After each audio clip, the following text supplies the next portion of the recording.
Argentina খেলা উপলক্ষে কি করলাম দেখাবো আজকের এই ভিডিওতে। ভিডিওটি শেষ পর্যন্ত দেখার জন্য অনুরোধ রইল। আমার হাজবেন্ড কাজ শেষে আসার পথে একটা মুরগি নিয়ে এসেছিল, সেটাকে আমি সুন্দর করে কেটে ম্যারিনেট করে নেব। সে তো এনে দিয়েছে, এখন আমার তৈরি করার পালা। আমি খুব সুন্দর করে ঘরোয়া কিছু মশলাপাতি দিয়েই আজকের চিকেনটা রেডি করে নেব। এখানে ফ্রিজটা খুলেছিলাম একটু মশলা নেওয়ার জন্য, মানে হচ্ছে আদা রসুন বাটা নেওয়ার জন্য।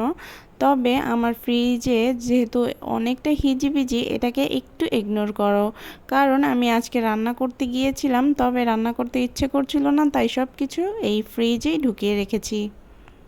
এখন নিয়ে নিচ্ছি একটু টমেটো ক্যাচাপ। তার মধ্যে একটু খাওয়া দাওয়া হবে না তা কি হতে পারে?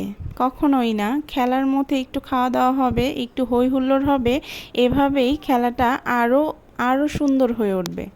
তাই ভাবলাম কেননা একটু কষ্ট করে হলেও নিজে তৈরি করে নিই সব কিছু, যেহেতু কি বলে এটাকে, এয়ার ফ্রায়ার আছেই।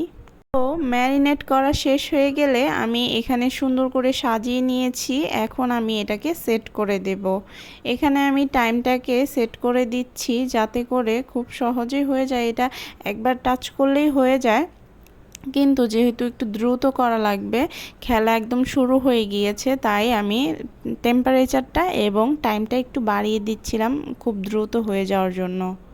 তবে যেহেতু অনেক আগেই খেলাটা শুরু হয়ে গিয়েছিল আর আমার হাজব্যান্ড তার খেলা শুরু হওয়ার অনেকটা পরে বাসায় এসেছে, তাই হালকা পাতলা আমাদের ঘরে যা যা ছিল তা দিয়ে আমরা খাওয়া দাওয়া শুরু এবং কি ম্যাচ দেখছিলাম।